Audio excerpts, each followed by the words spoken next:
చాలామంది యవ్వనంలో ఉన్నప్పుడు వాళ్ళ దగ్గర డబ్బులుండదు. డబ్బులున్న సమయంలో యవ్వనం ఉండదు. సో, ఇప్పుడు మనం మ్యూచువల్ ఫండ్స్‌లో అంటే మనం డబ్బును కూడబెట్టుకోవాలి అంటే చిన్న ఏజ్ నుంచెల్లి అది స్టార్ట్ చేయాలి అనే ప్లాన్ అయితే ఉంది. చాలామంది ఏంటంటే ఒక ఏజ్ వచ్చినాక స్టార్ట్ చేద్దాంలే అని చెప్పేసి అనుకుంటారు. కానీ కాదు. చిన్న వయసు నుంచెల్లి స్టార్ట్ చేస్తే అది మీరు ఒక ఏజ్ వచ్చేసరికి మీకు అది ఎలా ఉపయోగపడుతుంది? అసలు ఎలా స్టార్ట్ చేయాలనేది మనకు వివరించడానికి మనతో పాటు ఉన్నారు. AMFI registered mutual fund distributor P S Chandrasekhararao గారు. నమస్కారం సార్. నమస్తే. సార్, చిన్న వయసులో అంటే ఏజ్ కొంతమంది 20 ఇయర్స్‌కే జాబ్ ఎక్కుతూ ఉంటారు. కొంతమంది 25 ఇయర్స్‌కి జాబ్ ఎక్కుతూ ఉంటారు. సో, వీళ్ళు ఇక్కడి నుంచెల్లి చూస్తే 50 ఇయర్స్ వరకి కూడా ఏజ్ గ్యాప్ అనేది చాలా ఉంది. సో, వీళ్ళందరూ ఒకవేళ ఇన్వెస్ట్ చేయాలి అంటే ఎట్లాంటి ఇన్వెస్ట్ చేయాలి? అండ్ వీళ్ళకి ఎంత సమయం ఉంది మంచి అమౌంట్ రావాలి? మేడం, మంచి స్ట్రాటజీ మాట్లాడుకుంటే మేడం మనం చిన్న వయసు నుంచి మనం ఎప్పుడూ మ్యూచువల్ ఫండ్స్లో ఏమంటామంటే సమయం ఎక్కువ ఉండేటప్పుడు మంచి వెల్త్ క్రియేట్ చేయొచ్చు అని మాట్లాడతాం. కానీ ఇప్పుడుండే సినారియోలో చూసుకుంటే మీరే చూసుంటారు మార్కెట్లో చిన్న చిన్న పిల్లలు ఒక 22 ఇయర్స్ 23 ఇయర్స్ బాగా సంపాదిస్తున్నారు. కానీ ఎవరు ఇన్వెస్ట్మెంట్స్ అనేది చేయట్లేదు. ఎందుకంటే వాళ్ళు జెన్జీ అంటే ఇప్పుడుండే పిల్లలు వాళ్ళ ఆలోచనలు ఎలాగున్నాయంటే ఈ కూడబెట్టి ఏం చేస్తాం, కూడబెట్టి ఏం చేస్తాం, మనం ఎంజాయ్ చేయట్లేదు కదా.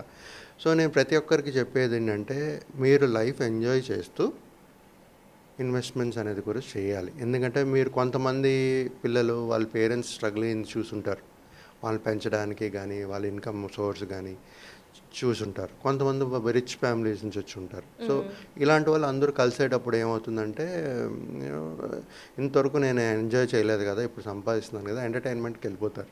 కానీ మనం వాళ్ళు గుర్తుపెట్టుకోవాల్సింది ఏంటంటే మనం చేసేది ప్రైవేట్ జాబ్స్. ఇవాళ ఉంటుంది, రేపు ఉంటుందో ఉండదో తెలియదు. సో మనం సైమల్టేనియస్గా ఒక కంఫర్ట్ జోన్లో ఉంటూ ఎంజాయ్ చేస్తూ ఇన్వెస్ట్మెంట్స్ చేస్తూ ఒక వెల్త్ క్రియేట్ చేయాలి. సో ఇది గుర్తుపెట్టుకుంటూ ఎవరైతే యంగ్ పీపుల్ ఉంటారో ఎస్పెషల్లీ వాళ్ళకి. సో ఇక్కడ ఏంటంటే మేడం నేను తీసుకుంది ఏంటంటే ఒక 25 ఇయర్స్ నుంచి 50 ఇయర్స్ వరకు డిఫరెంట్ ఏజ్ కేటగిరీస్ తీసుకున్నాను. అంటే 25, 30, 35, 40, 45, 50.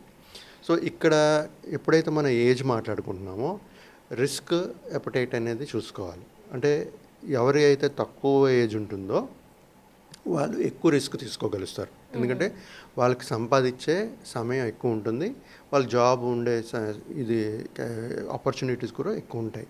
అదే మీరు ఏజ్ పెరుగుతూ ఉన్నప్పుడు ఏమవుతుందంటే ఒక ఏజ్కి వచ్చినప్పటికి మన ప్రమోషన్స్ ఆగిపోతాయి, శాలరీ హైక్స్ ఆగిపోతాయి, జాబ్ పోయే ఛాన్సెస్ కూడా ఉంటాయి, స్టాగ్నెంట్ కూడా అలాగైపోతారు. సో అప్పుడు ఏంటి వస్తుందంటే రిస్క్. ఎప్పుడైతే ఎక్కువ వయసు ఎక్కువ ఉంటుందో వాళ్ళ రిస్క్ తక్కువ అపటైట్ తక్కువ ఉంటుంది. సో ఇవాళ మనం మాట్లాడుకునే స్ట్రాటజీ ఏంటంటే మేడం 25 ఇయర్స్ పర్సన్ ఎవరైతే ఇన్వెస్ట్ చేస్తూ వెళ్ళాలో వాళ్ళు 60 ఇయర్స్ రిటైర్మెంట్ అనుకుందాం. ఇక్కడ నేను ఏం తీసుకున్నానంటే ప్రతి ఒక్క ఇన్వెస్టరు డిఫరెంట్ ఏజ్ పరంగా 10,000 సిప్ స్టార్ట్ చేస్తారు. ఓకే, కాకపోతే different 10 years as per their age మాట. అంటే సుమారుగా ఆ అబ్బాయి ఏజ్ 25 అయితే ఆయనకు ఉండే సమయం 35 ఇయర్స్ 10 ఇయర్. అంటే మొత్తం 60 సంవత్సరాలకి రిటైర్ అవుతున్నారు అనుకుందాం. అంటే 25 years age person 35 years 10 year ఉంది ఆయన దగ్గర. వాళ్ళు 10,000 చొప్పున ప్రతి నెల ఎస్ఐపి స్టార్ట్ చేసి ఇన్వెస్ట్ చేస్తూ వెళ్తే ఒక 12% రిటర్న్స్ కానీ జనరేట్ అయితే ఓకే, వాళ్ళు ఇన్వెస్ట్ చేసిన అమౌంట్ ఏమో 42 లక్షలు మేడం. వాళ్ళకి వచ్చేది 6,49,00,000, 6.5 crores అప్రాక్సిమేట్గా అనుకోండి. ఎంత ఇన్వెస్ట్ చేస్తున్నారు ఇక్కడ? 10,000 చొప్పున 35 సంవత్సరాలు సమయం ఇన్వెస్ట్ చేస్తూ వెళ్తారు. సో చిన్న అమౌంట్ 10,000. తర్వాత నెక్స్ట్ ఏజ్ పర్సన్ ఏమో 30 ఇయర్స్. 30 ఇయర్స్ అక్కడ ఉండే సమయం 30 ఇయర్స్, మళ్ళీ 30 ఇయర్స్ ఏజ్ 30 ఇయర్స్ సమయం ఉంది. 12% రిటర్న్స్ కానీ జనరేట్ చేస్తూ 10,000 సిప్ సేమ్ అమౌంట్ ఇన్వెస్ట్ చేస్తూ పోతే వాళ్ళు పెట్టిన పెట్టుబడి 36 లక్షలు, వాళ్ళకి వచ్చేది 3.5 కోట్లు. చూడండి, 25 ఇయర్స్ పర్సన్ 35 ఇయర్స్ ఇన్వెస్ట్ చేస్తే 6.5 కోట్లు, 30 ఇయర్స్ ఇన్వెస్ట్ చేస్తూ వెళ్తే 10,000 చొప్పున 3.5 కోట్లు సుమారుగా అప్రాక్సిమేట్గా. ఇప్పుడు కమింగ్ టు 35 ఇయర్స్ ఏజ్. ఇది చూడండి మేడం, 25, 30 అయిపోయింది, 35 ఏజ్ పెరుగుతుంది, సమయం తగ్గుతుంది. ఓకే, ఇప్పుడు 35 years of age, 25 years tenure, అంటే 25 ఇయర్స్ సమయం ఉంది ఆయన దగ్గర. ఇన్వెస్ట్ చేస్తూ వెళ్తారు 10,000 చొప్పున, 12% రిటర్న్స్ కానీ జనరేట్ చేస్తే ఆయన ఇన్వెస్ట్ చేసిన టోటల్ అమౌంట్ ఏమో 30 లక్షలు. 30 లక్షలు ఇన్వెస్టెడ్ అమౌంట్ 1,90,00,000 క్రియేట్ అవుతుంది. చూడండి మేడం, 25, 30, 35 ఎక్కడికి వచ్చింది? 6.5, 3.5, 1.90. జస్ట్ మ్యాటర్ ఆఫ్ ఎంత? 5 ఇయర్స్ డిఫరెన్స్. 5 ఇయర్స్ డిఫరెన్స్లో 6.5 కోట్లు, 3.5 కోట్లు సగం 5 ఇయర్స్. అంటే ఇక్కడ ఏంటి అవుతుందంటే పవర్ ఆఫ్ కాంపౌండింగ్ చాలా ప్లే అవుతుంది. సో ఎప్పుడైతే సమయం ఒక 5 ఇయర్స్ ఎక్స్ట్రా ఉన్నా పవర్ ఆఫ్ కాంపౌండింగ్ వల్ల మంచిగా పెరుగుతుంది మనకి. ఓకే, నా కమింగ్ టు 40 ఏజ్. ఎవరైతే 40 ఏజ్లో ఉన్నారో వాళ్ళకు ఉండే సమయం 20 సంవత్సరాలు. 10,000 ఇన్వెస్ట్ చేస్తూ పోతే 12% రిటర్న్స్ కానీ జనరేట్ చేస్తే వాళ్ళు పెట్టిన పెట్టుబడి 24 లక్షలు. ఓకే, వాళ్ళకి క్రియేట్ అయ్యే వెల్త్ 1 CR. చూడండి, 40 ఇయర్స్ పర్సన్ 20 ఇయర్స్ ఇన్వెస్ట్ చేసిన 10,000 1 కోటి రూపాయలే క్రియేట్ అవుతుంది. సో ఇక్కడ నుంచి ఊహించుకోండి, 40 నుంచి 45, 40, 50 అంటే 45 ఇయర్స్ ఎవరైతే ఏజ్ ఉన్నారో వాళ్ళు ఒక 10,000 ఇన్వెస్ట్మెంట్స్ చేస్తూ వెళ్తూ ఒక 15 ఇయర్స్ వాళ్ళ సమయం ఉంది.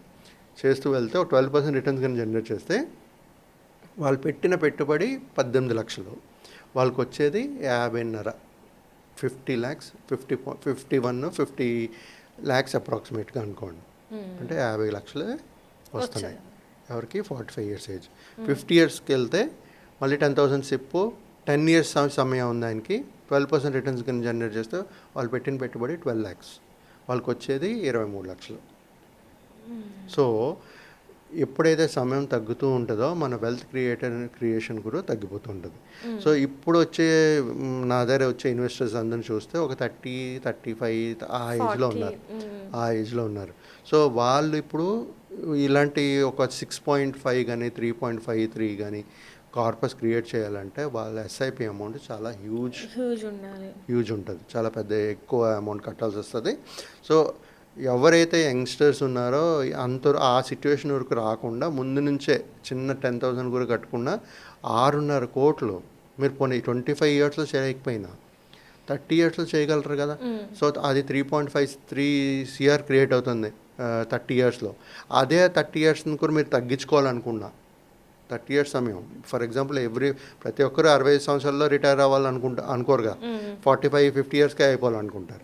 సో ఆ సమయాన్ని తగ్గించుకోవాలంటే మన సిప్ అమౌంట్ ఎక్కువ పెంచుకుంటూ ఉండేటప్పుడల్లా లంసమ్ అమౌంట్ యాడ్ చేసుకుంటూ పోతే ఆ 3.5 కోట్లు కూడా తక్కువ సమయంలోనే చూసే ఛాన్సెస్ ఉంటాయి. ఇది మాట్లాడుకుంటే 3.5, 6.5 కోట్లు సరిపోతాయి అనుకుంటే ఇంకా ఎక్కువ కావాలన్న వాళ్ళు ప్లాన్ చేసుకుంటే వాళ్ళ స్ట్రాటజీ డిఫరెంట్ ఉంటుంది. వాళ్ళు ఎంత పెట్టాలి, ఎంత సమయంలో పెట్టాలి, సో 1 to 1% డిఫరెంట్ స్ట్రాటజీ ఉంటుంది. సో ఎక్కడ పెట్టాలి అనేది మనం మాట్లాడుకున్నా ఒక డైవర్సిఫైడ్ పోర్ట్ఫోలియోలో పెట్టుకుంటూ వెళ్ళాలి. ఇలాంటి 12% రిటర్న్స్ కావాలి అనుకునేటప్పుడు ఎప్పుడు ఈక్విటీ రిలేటెడ్ మ్యూచువల్ ఫండ్స్లో పెట్టాలి. మీరు అదే డెట్ కేటగిరీలో పెడితే మళ్ళీ బ్యాంక్ లాగా 6%, 6.5% రిటర్న్స్ జనరేట్ చేస్తాయి. సో అలాంటి రిటర్న్స్ మనకి వెల్త్ క్రియేట్ చేసి పట్టదు. సో వాలటైల్ మార్కెట్లో ఉండేటప్పుడు డెట్ కేటగిరీ ఒక కేటగిరీ, అక్కడ నుంచి మనం పెట్టి ఎస్టీపీ అనేది చేసుకుంటూ ఈక్విటీకి మారాలి. So depending on the situation, volatile market situations చూసుకుంటూ అది పెట్టాలా లేదా అనేది డిసైడ్ చేసుకుంటూ ముందుకెళ్ళాలి. సో ఈ విధంగా చూసుకుంటే ఎవరైతే యంగ్ ఏజ్లో ఉంటారో వాళ్ళు మంచి వెల్త్ క్రియేట్ చేయగలుగుతారు చిన్న 10K సిప్తో. ఎవరైతే 50 ఇయర్స్ ఆఫ్ ఏజ్ ఉంటారో 10K సిప్తో ఓన్లీ 23 lakhs వరకు క్రియేట్ చేయగలుగుతారు.